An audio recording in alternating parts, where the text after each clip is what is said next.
go fish! Let's go fish!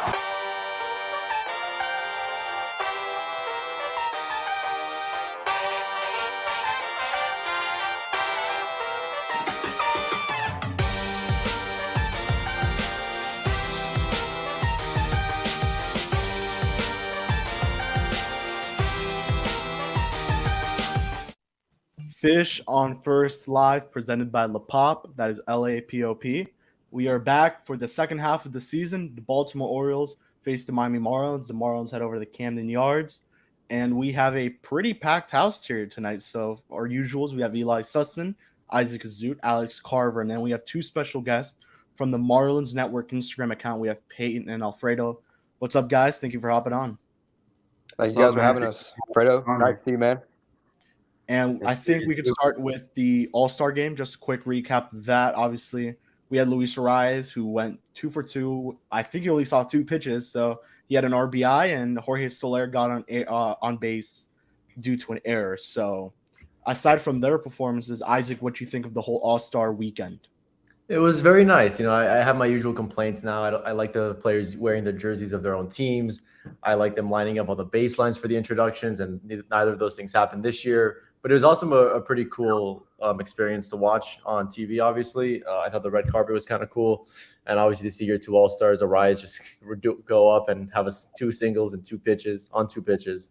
It was really cool to see and, you know, get the recognition from the national broadcasts. It was really cool. So, Peyton, what do you think of the All-Star weekend? You know, just seeing Luis Arias come up to the plate, 2 pitches, 2 singles. I mean, you couldn't have scripted that any better. I mean, the guy's just he's incredible. It was nice to see the Marlins reach base all 3 times, even though Soler was on with an error. But what he ended up getting around to third on that, didn't he? I think there was a single after that from. I think so. Yeah, I believe so. Yeah. So I don't know if he scored or not, but regardless, you know, seeing all 3 of them or seeing both of them on base all 3 times was pretty cool to see. It kind of felt like up until Elias Diaz hit that home run that it was the Marlins and the what other team was it? The Marlins were just kind of in control of the game for the National League. It felt like. I really thought Arias was safe on that stolen base. Yeah, I was going to say. I was surprised by that call. I thought that was one more like weird calls. Like, first of all, I was not totally clear that they had replay in the All-Star game. But then I realized, well, people bet on this stuff, so they need to get it right. And that's kind of why there was 2. Remember, there were 2 reviews because they reviewed the Gurriel foul ball that was called a home run as well. That was weird, and that was a bummer. I was kind of surprised that there was enough evidence to overturn it. It kind of looked like he was safe. Yeah, from the get-go. I was surprised Luis Arias even stole a base. I don't think. Yeah, I would say the attempted steal, and I think because he had the RBI, he had the attempted steal. If he was safe, I think. Oh, when they said the runner's going, I'd like jumped out of my seat. I was like, what? Like imagine he gets hurt. Imagine he gets hurt. Oh my gosh.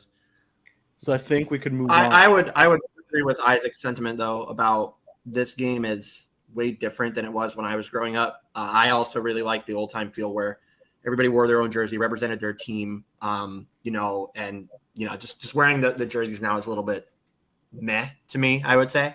But from what we heard, Danny was talking about this the other night. They did a great job in Seattle. And the National League wins. That's something we haven't mentioned. National League wins for the first time in what, 11 years, something like that?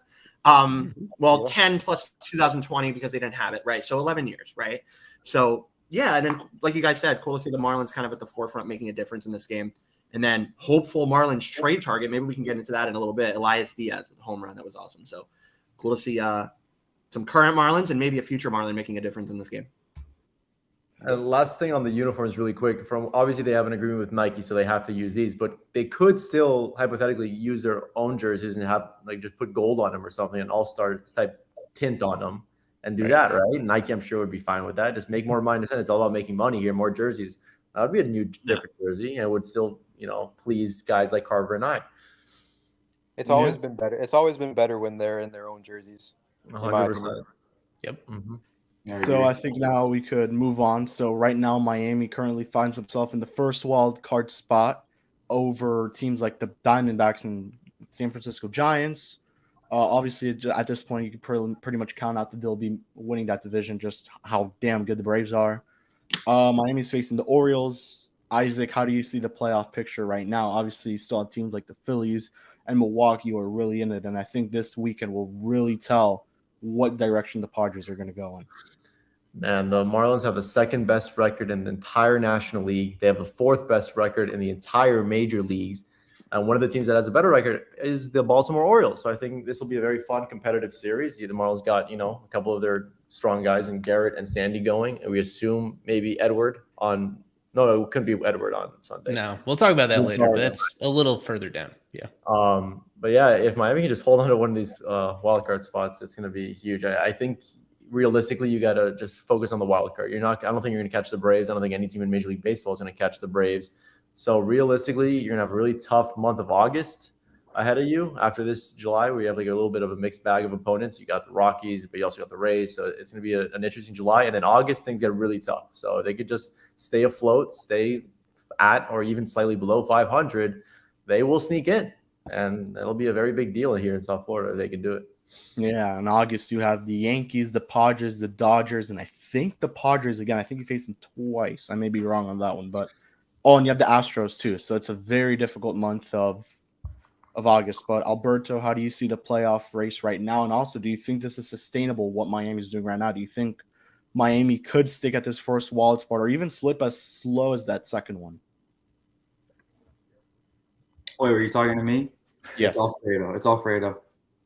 Oh, Alfredo. Oh, shit. Yeah. What'd you call him? Alberto. I mean, you're talking to me or someone. Jeez, Crab, what the heck? No, I mean, if we play the way we played the first half, I think definitely we can really make a statement and shock like a lot of people and definitely find ourselves in a wild card spot. I think against Baltimore, it's going to be a very exciting series. Both teams are currently second in their division, and the way we start this second half, I think, could determine the way the rest of the second half plays out. So it's going to be exciting seeing all these young guys. We got Sandy, Garrett, and then I don't think we've announced our Sunday pitcher, right? Or They have not. anything? They have not. If not, maybe Cueto. Hopefully not. God. God. Yeah, I think we all can all agree that we're not fans of Cueto. Yeah, well, Cueto's listed in the bullpen on today's game notes. So I think what Craig reported is going to be accurate, that he's just going to be a mop-up duty for now, maybe tag teaming with a starter like Edward. Who knows, next week maybe. But yeah, it looks like they're not going to trust him starting games yet. I think we can all say we're thankful that he's not thrown into the starting rotation. Yeah. I think this Baltimore Orioles series, fresh off the All-Star break, is probably. I think this is a super important series for us. I think we're going to find out pretty quick whether we're going to hit the gas and keep going, or we're going to slow down a little bit. But I think this is the perfect series for us coming straight off the All-Star break. You see the issue though with go ahead, Cav. What did you have? No, I was just gonna. You go first, and then I'll ask the question. No, I was just going to say real quick, you see the issue here, though, with the expanded playoffs, especially with all these wild card teams. Like, Philly's not out of it. Milwaukee's not out of it. San Diego probably isn't out of it, like, all the way at least. So you see the issue with, like, how do teams view themselves at the deadline, right? Like, how many true sellers are there? How many true buyers are there, right? And it's really only so few teams. So that's why I think, like, if they're going to do it, like, this year, if they're going to really make it happen, I don't think it's going to be at the trade deadline. I think it's going to be with in-house guys mostly, because I don't think a lot of teams are going to truly be selling their assets, except for maybe a couple of teams that, of course, are already out of it. So, and those teams, a lot of them don't have much to offer anyways in terms of major league talent. So, I think it's going to have to come from in-house. I think it's going to have to be a lot of these fringe guys that they have at AA, AAA that really help out in the second half. Maybe they make a couple of acquisitions at the trade deadline, hopefully. But I think a lot of the help is going to come from in-house from this team. Do they have enough talent in-house to do it? Debatable. But I think you're going to see in-house guys help out here from the upper levels of the minor league system. I really do. I think that's going to happen because, like I said, there's just not many true sellers. Yeah, I mentioned this, I believe, already. It's just like the 2012 season. That was the first year of the second wild card. And it really took teams a long time to decide what they were going to do. And by that time, players weren't healthy, or they weren't good, or they didn't want them anymore, or the other teams were sellers. So it really is tough. I told Kim, I asked her, I was like, does this make it much more difficult? And she says, absolutely. People are staying in it way longer than they probably should. Mm-hmm. So it's interesting. I'm trying to look back at 2012 moves, but go ahead, Kev. Yeah, no, I was going to say, you guys are completely right. Right now, when you look at the standings, really the true sellers are the Nationals, the Cardinals, the Rockies, the Pirates in the National League. And you could pretty much count out the Pirates. And then in the American League, it's really the Royals and Athletics. And you could start making the case for the White Sox. But aside from that, you really don't know what's going to happen. That AL East, that's another interesting division because everyone is over 500. Right. And it's not like the Red Sox are even out of it by that much either. They're still in contention for at least a wild card spot. So to look at, to say there's a clear seller, it's hard to say that. Yeah, I'm glad you brought that up because the Red Sox to me are like one of the sexier potential sell-off teams. They have a lot of good pieces that you could go after if they were to do that, whether it's a rental starter like James Paxton, whether it's a reliever like Kenley Jansen, whether it's just a trusted veteran bat like Justin Turner. There's a lot of guys I would like there, but they were one of the hottest teams heading into the break. And that has closed the gap, even though they're in 5th place. They're only a few games out in their side of it. That is the complication. But it was refreshing to hear the Cardinals talk about how they're kind of ready to let go because they have some really nice pieces as well that I like there. And I think the White Sox relatively soon are going to be officially in that camp as well. So, but yeah, as Carver touched on, it's going to be a lot of internal replacements. And we know that this farm system not in great shape right now. These new draft picks, they are not going to be helping this year as exciting as they are. So it's about the guys that were already in the system and the guys coming back from injury as well. So with the Marlins, they do have a few guys coming back, but then, there's the news today that Matt Barnes is another guy that you could cross off for the rest of this year as well. So it's a mixed bag on that front. Yeah, shout out to the Diamondbacks, man. Like, I got to call this out. Look at where the Diamondbacks are at. Like, this team is so fun. Like, when I'm not watching the Marlins, I'm watching that team on MLB TV. That team is probably the most fun team to watch in baseball because of how young they are, except for Evan Longoria. But, like, the rest of their team is just so young, and look where they're at in the standings. It's super cool to watch that team. So if you're not watching Marlins, it goes to show you that development works. I mean, if you develop the right guys, it works. And they've developed a lot of guys in that system, and it's impressive what they're doing. I think we all said heading into the year that the Diamondbacks have a pretty sneaky team, and obviously they're showing it off right now with 52 wins after the first half of the year. So I want to move on to the injury report. I think Eli kind of brushed it a little bit, but I think the big one right now is Matt Barnes. He's out for the remainder of the regular season, at least, probably the whole year, to be honest with you. It is. I'm just gonna say it's a hip surgery. You guys could read the name right there. I'm not even gonna try. It is probably gonna be a future Jeopardy question. So yeah. I think Let me try. Let me just try. Go for it. So he's been on the IL with a left hip impingement, and so his surgery, left hip femoral acetabular impingement surgery. Acetabular. That's the key word you want in there. Acetabular impingement surgery. As Kevin noted, 3 months before he's even back to like full-on baseball activities, and he's not going under the surgery until July 25th. So this is a guy that I'll go to Isaac on this because Isaac was a big fan of this trade, flipping Richard Blyer to get Matt Barnes, but that's looking like somewhat of a lose-lose, isn't it? Yeah. Blyer, you guys know what he's been up to in Boston, just struggling out of the pen for them. And with Barnes, like I said, I mentioned on the Spaces yesterday, most disappointing player. I thought he was Miami's sort of lacking some good right-handed relief options at the moment, and Miami thought that he and his breaking ball would really help out this team in late inning situations. And unfortunately, some poor performance and the inability to stay healthy has really cost this team a veteran right-handed reliever that had playoff experience, that was a really cool guy in the clubhouse. And definitely a lose-lose. Barnes for Blyer. Plus, Miami received the money, or they sent the money. I don't remember. I believe they sent the money. They received some of it because Barnes was making more than Blyer was. Right. Yeah. Okay. So yeah, tough lose-lose. They happen though. That's and then with that being said, go ahead, Carver. No, I was just gonna. I was gonna move to. I'm just looking at this tweet and I'm kind of confused. First thing is that the first bullpen that Bender has thrown, or has he thrown before this? I think this is the first one. This is the first one? I believe Okay, so. and then the other thing that I have a question about, maybe this has been mentioned already, I don't know. The FCL didn't play yesterday, so where did Cabrera actually throw? Yeah, I left a reply on Jordan. And I didn't even see it. He Really? admitted Okay. that the team probably screwed that up, and we can only assume it was like a sim game. Yeah, scrimmage, something like that. Okay, got it. So I want to go quickly. I want to keep it on the topic of Matt Barnes, and I'll go here to Alex. You know, I think you mentioned it. You could really upgrade this bullpen from inside the organization. I know right now Anthony Maldonado probably going back on the IL. He would have been the obvious call-up guy. Soriano obviously has gotten some action. Who would you call up in this case to replace Matt? Yeah, it's funny. It's funny you mention it because Maldonado actually also has a hip injury. He's actually off the IL. They brought him off the IL a couple days ago. He came into the game, and then they automatically ripped him out before he threw a pitch. Apparently, he thought he was ready to go, and then he wasn't ready to go per the training staff, so they took him out. I asked about this. They don't know exactly what's going on with Maldonado. I would expect him. This is nothing official. I would expect him to go back to the IL. But if he was healthy, I would definitely say him. Since he is not healthy, you do still have Sean Reynolds on the 40-man roster. He got sent down before debuting. He would be a main guy for me.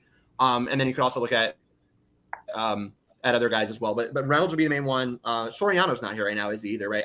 He's not. He's in AAA. He's not. Yeah, he's not here. So he's another one. But I think he's also still on the 40. So you could call him up as well. So those two guys, they don't require movement. You would expect Barnes to probably go to the 60. So that would clear space at least. So yeah, but those are the two guys that are on the 40 that I would go to. I would definitely say Reynolds first and then Soriano after. Reynolds deserves his debut, man. Let's get this guy his debut. He's earned it. And then I'll go to Peyton and Alfredo here. Who are some guys outside the organization that you guys have been looking at in terms of acquiring a reliever? I know we're talking about this before we started the stream.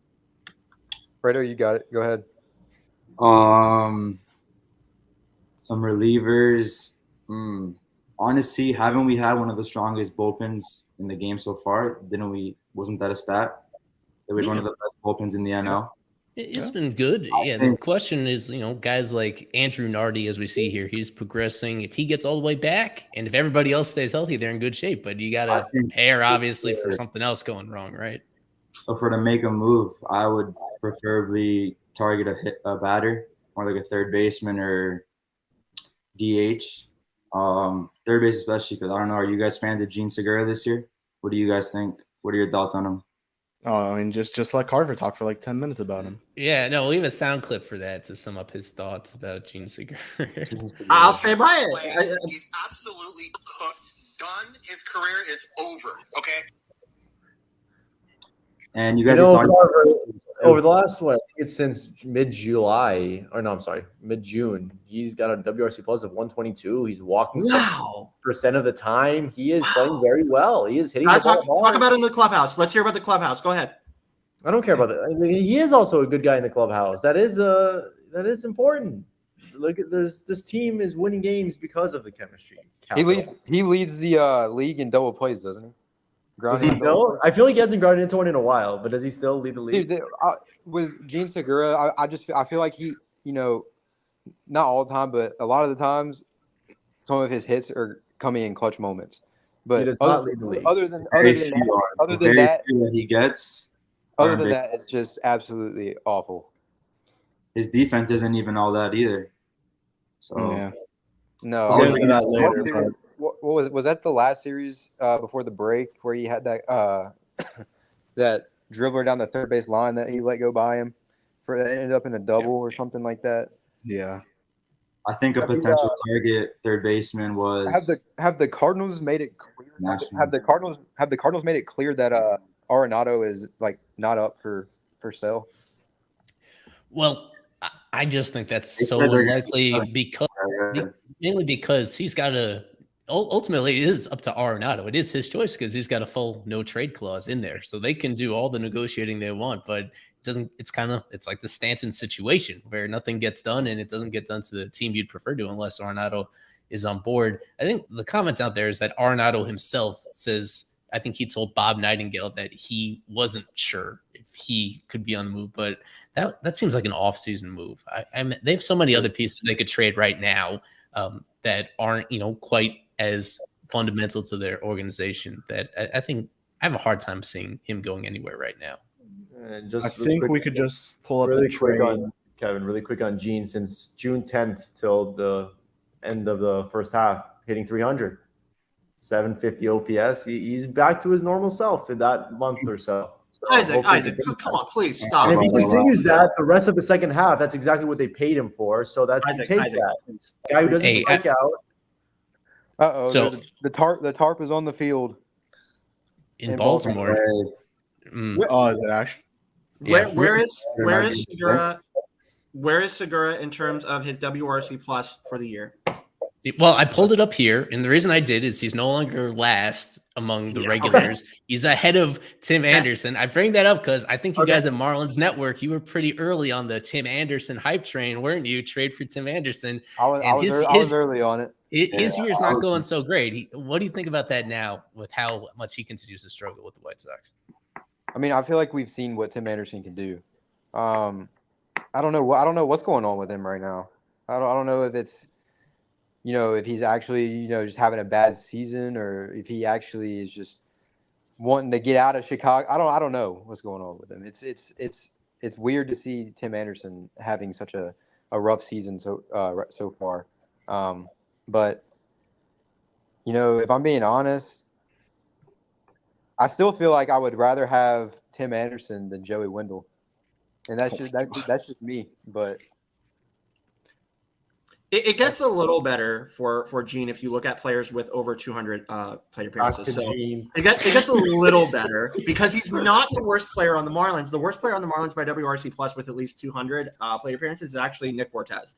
So it gets a little bit better. But I am not. Yeah. That's true. Yeah, I said this is set at 250. But you're right. If we if you put it to 200, you'll see that Fortes is slightly worse than Segura. Peyton, I would have to respectfully disagree. Tim Anderson over Joey Wendell? I think so. How?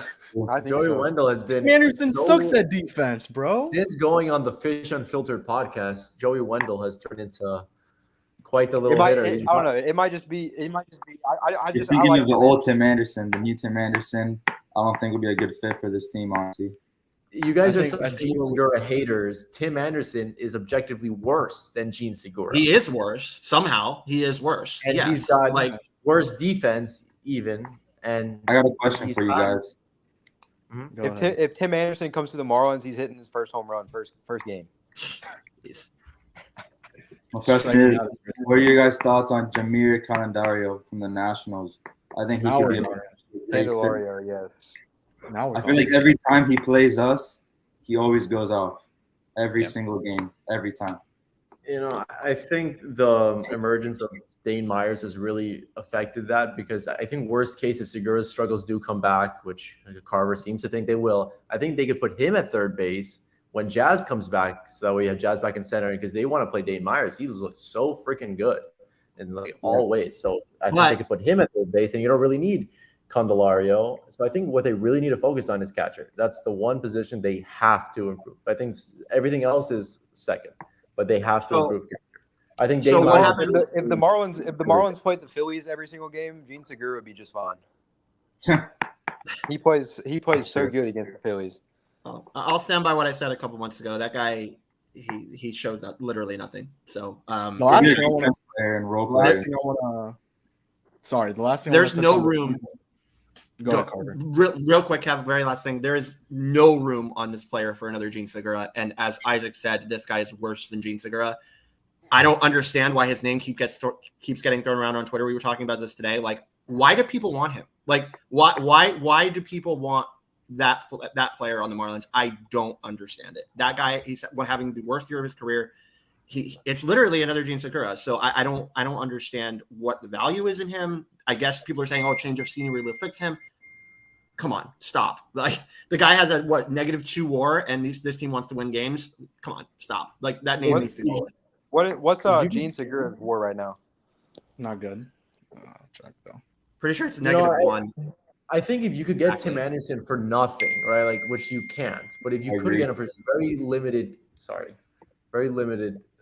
prospect capital. He crushes lefties, so maybe that'd be a very nice platoon option for Wendell at short. I agree. He's hitting 310 against lefties this season, and he's hitting 192 against righties. It's crazy how drastic his platoon splits are. So that's the only way I would see a spot for him is to hit lefties, but they don't really need that because you have Birdie, you have Segura, you don't really need Tim Anderson. So there was something that came up at the bottom of the screen about Avi Garcia. Maybe this is something you were going to cover, Kev, but he has to have a spot on the team, obviously, because of what he's getting paid, unfortunately. So what do they do? I mean, hopefully it would suck to say this, but hopefully like Garrett Hampson hasn't really shown that much, but he has more positional flexibility than Dane Myers. I would really hope that they don't send Dane Myers down because of everything that Isaac just said, but I could see them doing that. Does Garrett Hampson have more? Does he have more positional flexibility? Oh. Yeah. He can play more positions than Dane. Yeah. Oh, okay. The last thing I wanted to touch on before we go to break was Dane Myers because he has been pretty damn impressive. There's just no other way to put it. Hit his first career homer. He has been on fire. The only, I guess, complaint from me would be he's being a little too aggressive, but that shouldn't be surprising just given that he's, kind of getting adjusted to major league pitching. Alex, you've been high on this guy since the year began. So just talk to us, man. What have been your thoughts on Dane Myers? I mean, he's had all of this great success at the major league level, like a couple days after his appearance on Swimming Upstream. So, I mean, that's all you need, right? You get asked to be on the show, and this is what happened. No, I'm just kidding.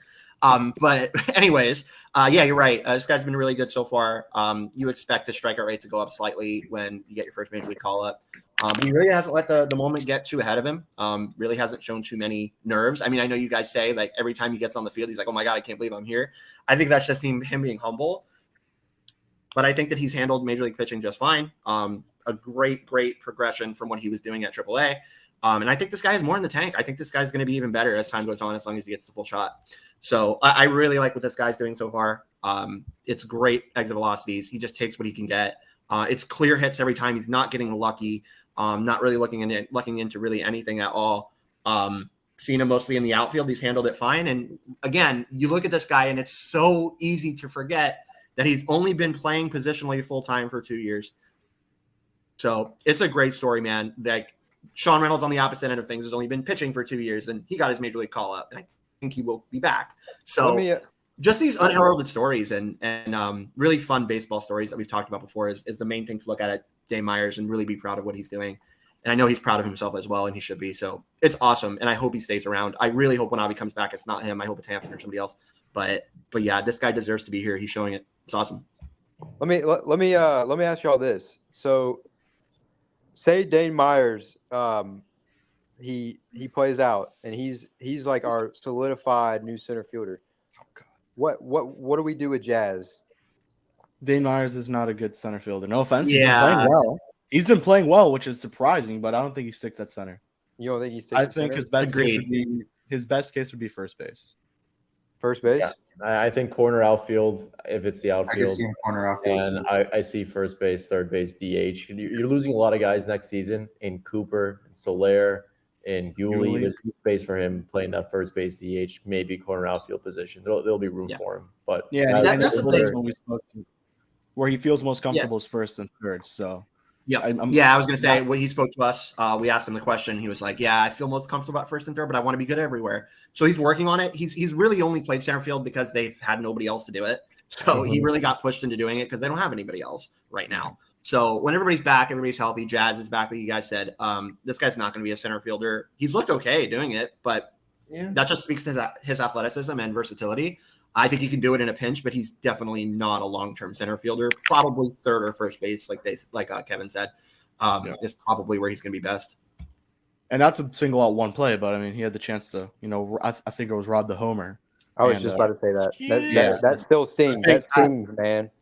How many guys you can't blame that on him? Like, come on. Jonathan Davis makes like gravity. Jonathan Davis, I think, would have made that play. Jazz would have made that play. The guy's not a center fielder. Come on. You can't blame that on him. What blame it on the friggin' pitcher. Who was that? Was that AJ Puck? Who was that gave it? I believe it was AJ Puck. Yeah. That's on AJ Puck. That's not on Dane Myers for not making an amazing catch. Obviously, does Jesus Sanchez make the catch? Maybe. Does Jonathan Davis do it? Maybe. Does Anyone Josh, else I don't think besides so. Dane Myers would have made that catch. I don't think Yeah, Josh Chisholm makes a catch. I don't think Josh Chisholm makes a catch. Because that would I have think that would have given us the sweep over Philly, and that would have been huge. But I hate to it say is what but it I is. think You got to guys move would- on from it. Yeah. Alrighty. So we're gonna go into a break, and we'll be right back. So, quick message from our great friends at La Pop.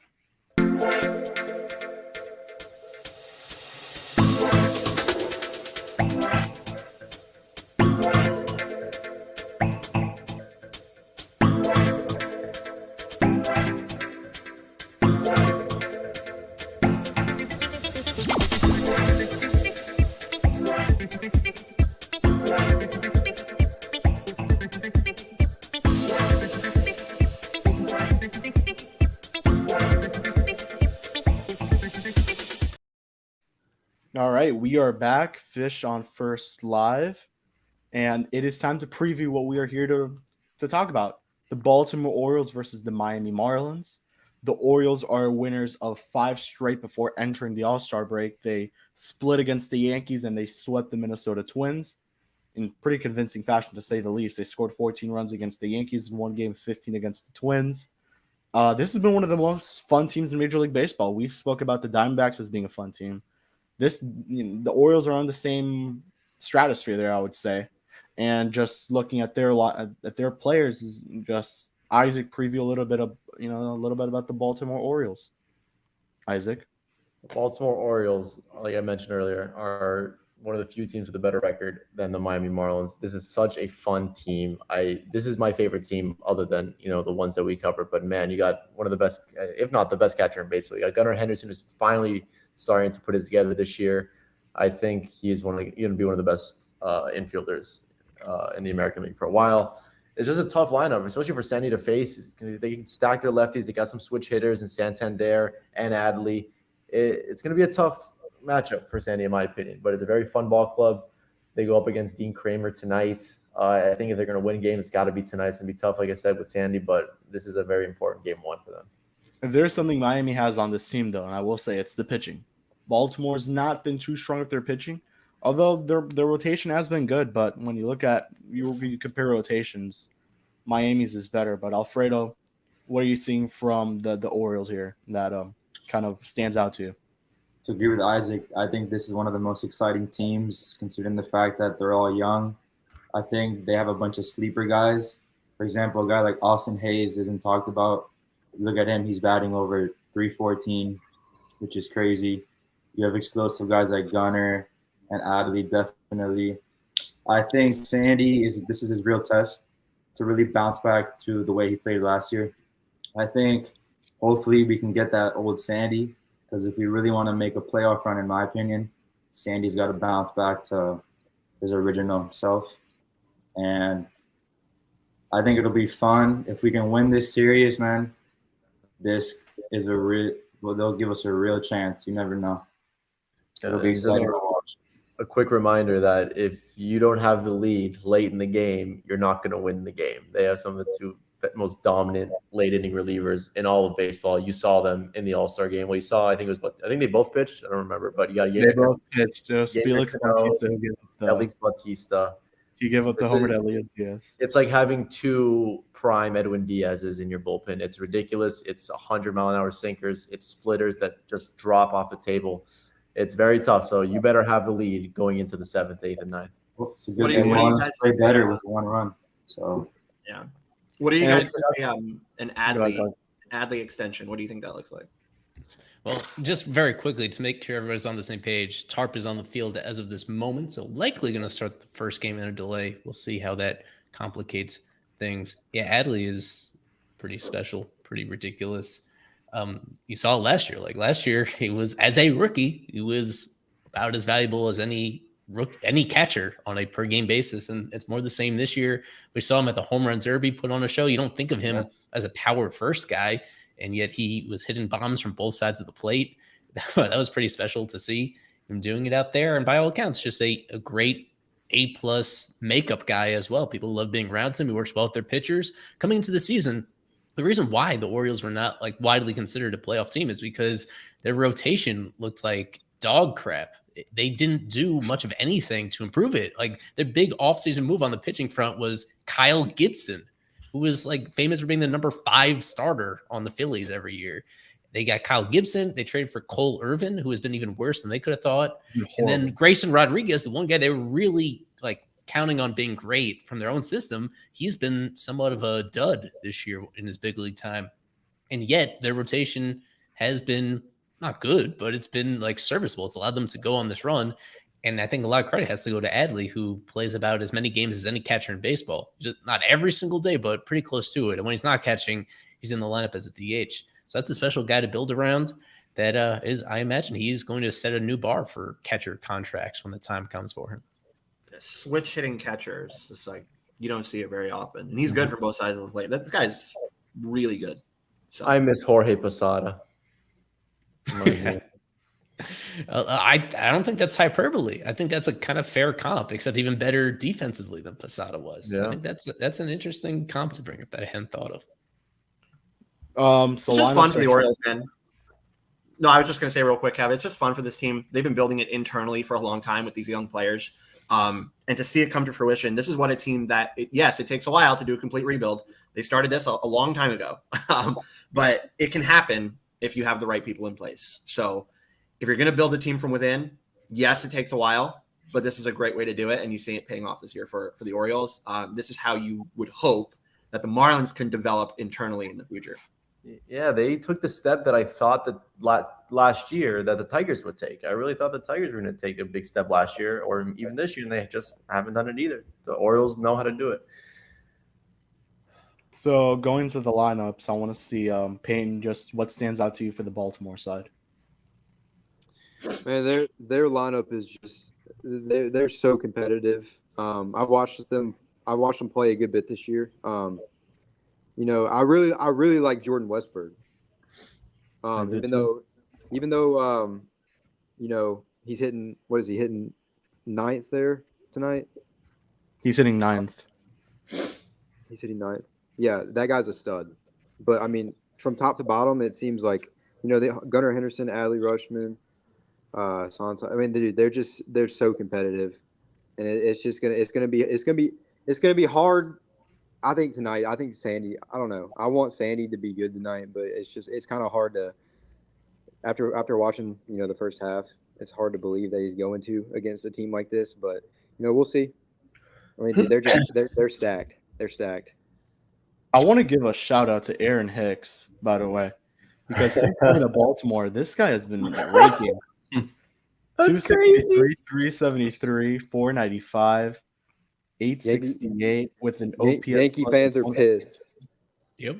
6 homers, 17 RBIs. I mean, holy shit. There's no other way to put it. Yankee fans are very upset. They are. Alfredo, anything that stands out to you for the Baltimore lineup before we go to Miami's?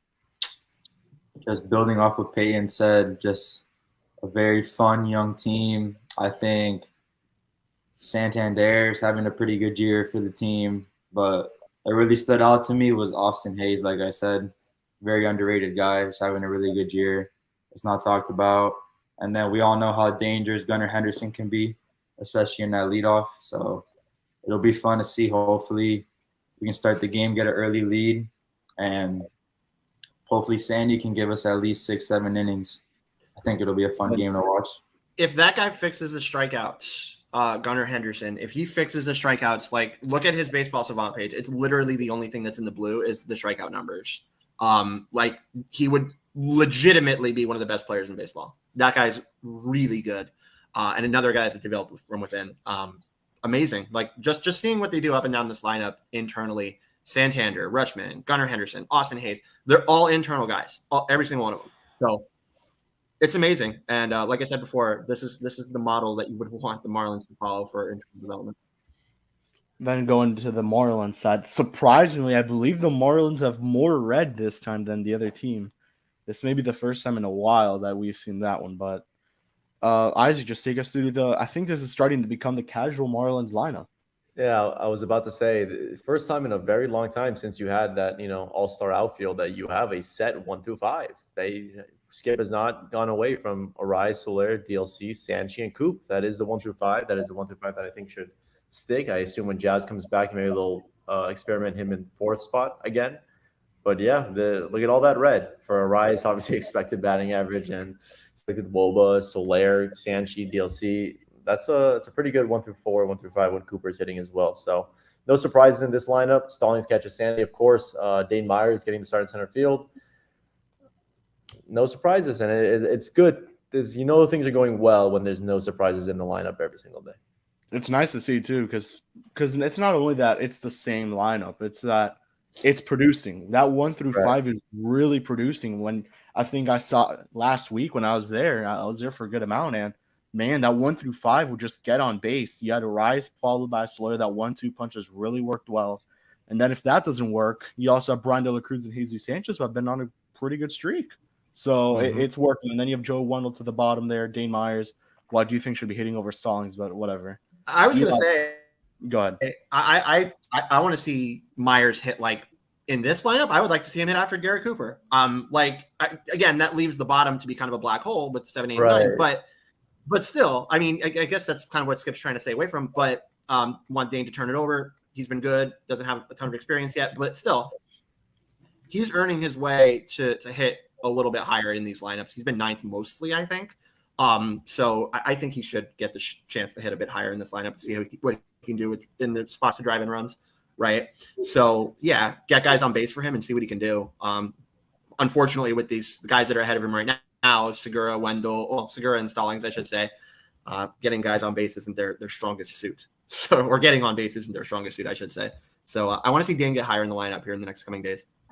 Well, that's where you nailed it. He's got speed. He hits the ball hard. And he's obviously a much bigger offensive threat than Stallings. So I think having him in front of Arise, I think that's what Skip's going for. And I actually like the idea a lot because who would you rather have batting in front of Arise, Stallings or Dane? Yeah, sure. I think lefties. And look at that dark red. I get it. K percentage for Gene Segura. Gene Segura does not strike out. How about that? He's so elite. He also doesn't hit the baseball. He also doesn't hit like that. No, I can't. Let's go on from Segura, please. Eli, is this the first time that Miami's playing with the new outfield renovations for Baltimore in left field? Yes. Or yes, because this is the first time in Baltimore since 2021, and that they pushed the left field place out in last year in 2022. It looks so stupid. Yeah, it isn't. It's a lot of grounds to cover in left field for DLC. Let's see. Now, when Soler plays, Soler is in right, so he should be all right. But it's very challenging left field and center field for both these guys. And frankly, DLC has not been a good defensive outfielder this year. So this is a place where the Marlins, I think, are going to be kind of vulnerable on a lot of fly balls to that side of the field. That you hope with Sandy that when he's on, there's not very many fly balls to deal with in the first place. So perhaps that would make it a moot point.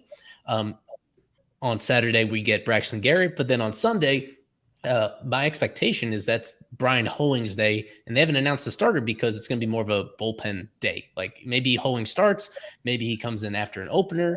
Hoeing unfortunately struggled going into the break, so that kind of goes into their thinking. They have a lot of available arms on Sunday. We'll see who pitches, but if there's any Johnny Cueto in that equation, Sunday could be that's going to be the most challenging game of the series for sure. Yeah, if Johnny Cueto's in Sunday, we lose.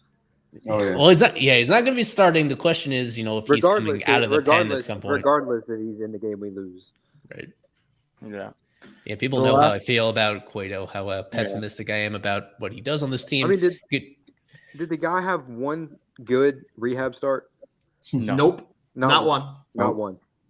I think he gave up a homer in every single start he made. I think his ERA is like over 10 in his rehab starts. So yeah, he did not have a good one, a good time at all. He may have given up multiple homers in every single one of his rehab starts. He did. Give us that home run stat, Eli. What is it? More home runs than innings pitched or something? Well, crazy? The thing is, last year he's given up more home runs in the minors this year than he gave up in the majors last year, and that's when he pitched. He pitched a lot of innings in the majors last year. It's just hard to wrap your mind around. Like I don't lean much on those numbers in the minors, except when it's like this. This is so unusual. Things usually don't go this badly for this many games for a guy that has anything left in the tank. All signs point to the fact that this guy, he had just enough last year to still make things work, but the margin for error is kind of tiny when you are at this stage of your career. And unfortunately, we'll find out really soon. We're going to find out one way or another. I get the team. I really don't get the team. I don't agree with what the team is doing, having him on the roster, but they invested a lot in him. And if they feel for whatever reason that at least having him around the team is a positive, if they feel like he could help the young guys a little bit, I don't know what happened in spring training. I don't know if this is necessary. I don't agree with it, but ultimately at the end of the day, as long as he's not pitching important innings, then maybe it doesn't make much difference one way or another. He struggled mightily. So he struggled mightily in spring training. He struggled mightily in the WBC. He struggled mightily in the majors. He struggled mightily in his rehab assignment. So naturally, put him on the big league club when you need to win some ball games. Yeah, exactly. Yeah, when you need to win games, right? Exactly. So again, it's just like I watched the rehab starts. Unfortunately, I watched every single one of them, including the one where he unfortunately hurt his ankle or whatever it was at first base. Oh my God! It's just that so many things are gone, right? He used to have this great deception to him where he could use this like lean back and little like stutter step to the plate kind of thing. Doesn't have it. Velocity, gone. Control and command, gone. Ability to get strikes out of the zone, gone completely. He has to challenge in the zone with lower velocity and this really flat breaking ball that he has, and it doesn't work anymore. He is done. He's another player that is done. It sucks. He had a good career, yes. I would very much hope what Eli just said is true, that he doesn't pitch meaningful innings, but I don't think he should be pitching innings at all. I think what we need to like wrap around our head is that they basically sent down Yuri Perez for this guy, by the way. That's basically what they did. Yeah. They and essentially they said, all right, we're going to send down the young rookie phenom who probably was going to finish top 3 in rookie of the year voting for Johnny Cueto, who gave up multiple home runs in each one of his starts. It's not that he didn't do it in one. I believe he gave up multiple homers in each single start. Even in Double-A Pensacola, he gave up multiple homers. So I don't know. At this point, it's really just not to defend the team like that. It wasn't. Obviously, I guess that's what ended up happening, but it wasn't one for the other. It wasn't. We're going to send him down. Oh yeah, I know, but it's basically what happened. If you want to be fair about it, I think this is really more of Yuri for Edward Cabrera. Edward he pitched, from our understanding, he pitched yesterday, 5 innings, and that lines him up to pitch during the Cardinals series right around Tuesday as the guy at the end of this rotation. Because of the All-Star break, they were in the situation where they're not actually losing any starts between Yuri before the break and Eddie all the way on Tuesday, the way that it works out. So that's really the change. And that's going to be something we talk about in the next show about Eddie, because he was a guy that himself had been kind of disappointing before his injury. And now he comes back even without a formal rehab assignment. And that'll be a huge piece dictating what they do at the deadline. We didn't really go into it, how likely it is that they're going to be shopping for a starting pitcher unless Eddie is like dominant immediately coming off this IL stint. I think even then you can make the case that they need a little bit more help in that situation. And that's the thing too. It's not like Cabrera has been perfect either. So I would agree it's not really like a 1-for-1 Cueto for Perez, but I do agree with the sentiment that Kev was mentioning that like they should have stretched Yuri out. And we went through that in previous shows. So if you guys missed it, then you can hear me talk about that. And I was talking about that previously. But yes, the fall off to Cueto is the worst ever. And then the fall off, I think, to Cabrera is also significant because Cabrera had issues before he got hurt. Now he's coming back without a rehab stint at all, except for, I guess, 5 innings yesterday, I'm guessing, from what Jordan said. So coming back with no rehab except for 5 innings, I worry about that. This is a guy that has a lot of injury history. I know you said we're going to talk about Eddie next time because he's not pitching in this series, but I worry about that. The only other thing to say here on this topic, Kevin, just to, I guess, a very small correction. I just looked at it. Cueto's masterclass during his rehab stint was on June 11th with the Pensacola Blue Wahoos. He pitched 2.2 innings, gave up 4 hits, but none of them were home runs. That was his only outing where he did not allow at least 1 home run. Whew, thank God. He still gave up runs, though. So, alrighty. What was his velocity like? What did he max at in his rehab? In his last start, his velo, if you want to give them a little bit of credit, his velo was up a little bit in his last start. He averaged around 91 on the fastball. Wow. Which is less than last year, crazy. less than was last year, and a little bit higher than it had been the previous start. Maxing out at like 93, averaging a little bit over 90. Isn't that what Jake Eater's been averaging on his fastball too? No, Eater's higher than that. Eater's like 92, 93 at least. He could sit 92, 93 and get as high as 95.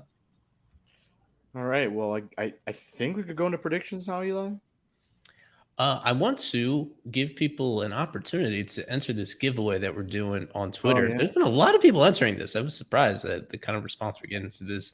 I heard from our pal Marlins historian that he received this order of mini helmet radios. All right. It's shaped like a helmet, and it's from the late 2000s. We think like 2008 or 2009.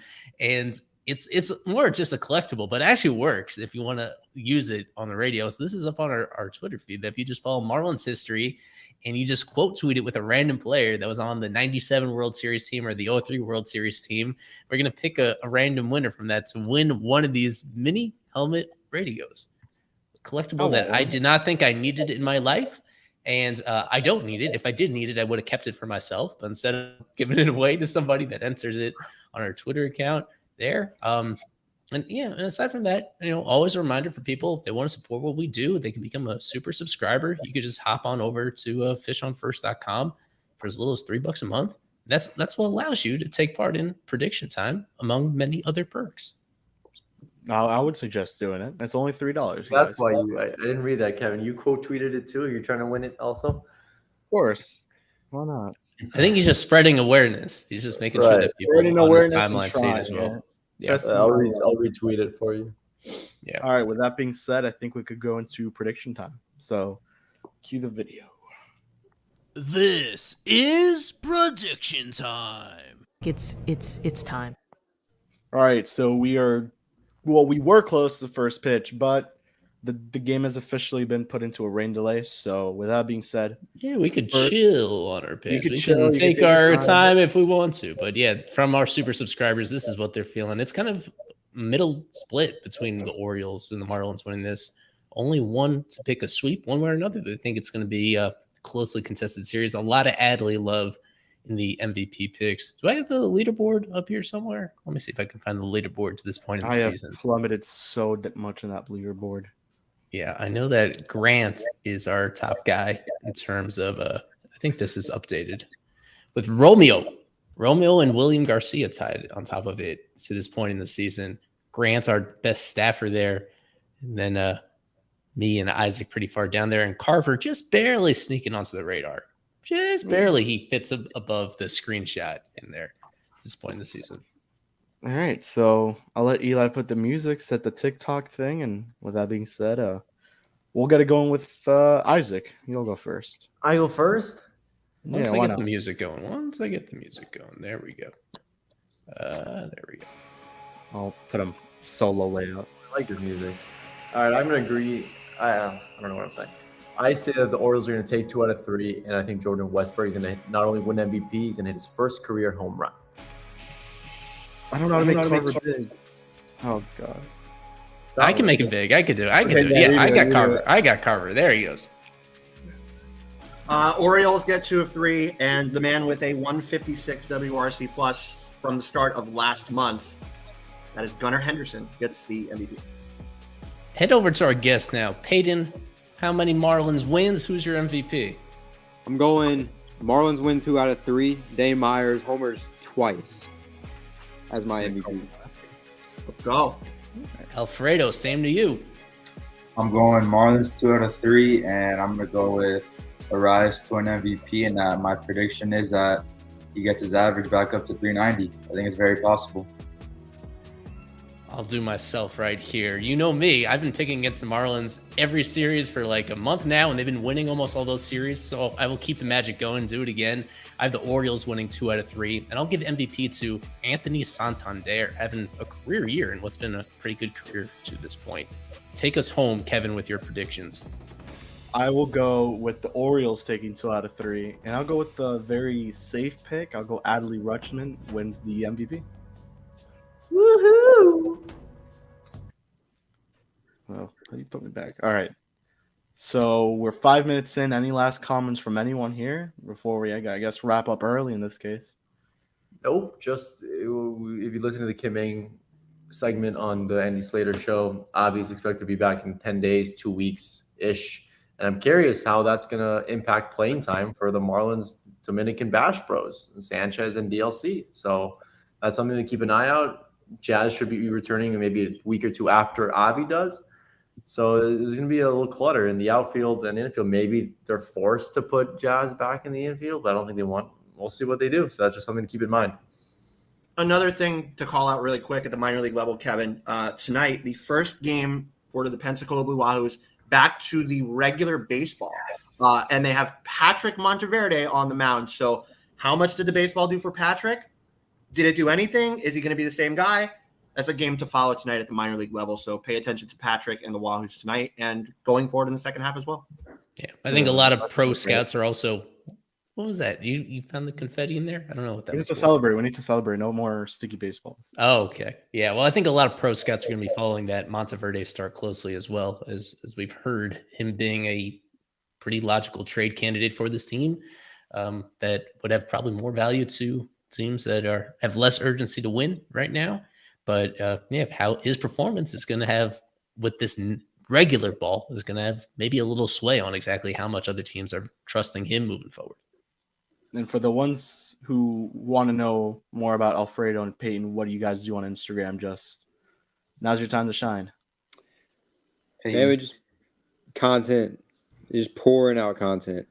I started this page back when I was in 6th grade.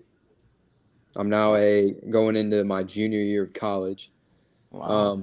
Almost gave up on it my going into college, but I got Alfredo and Anthony to join, so we do it as a team now. But yeah, anything from news, final scores, and just making just a bunch of graphics, just to put out a lot of information and stuff like that. Anything and everything Marlins.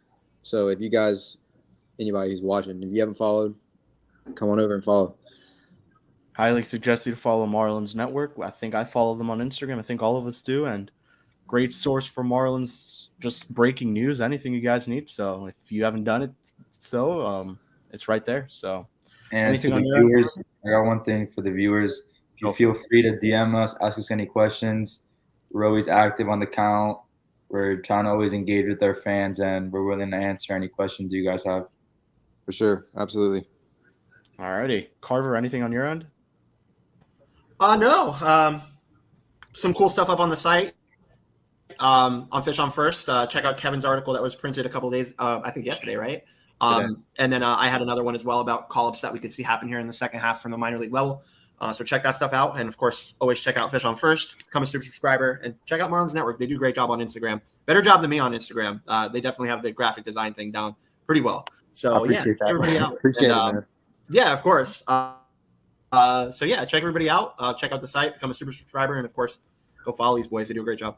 Appreciate it, right. man. From Eli, from Isaac, from Alfredo, and from Peyton and myself. We'll see you guys all on Monday. Peace out and go fish.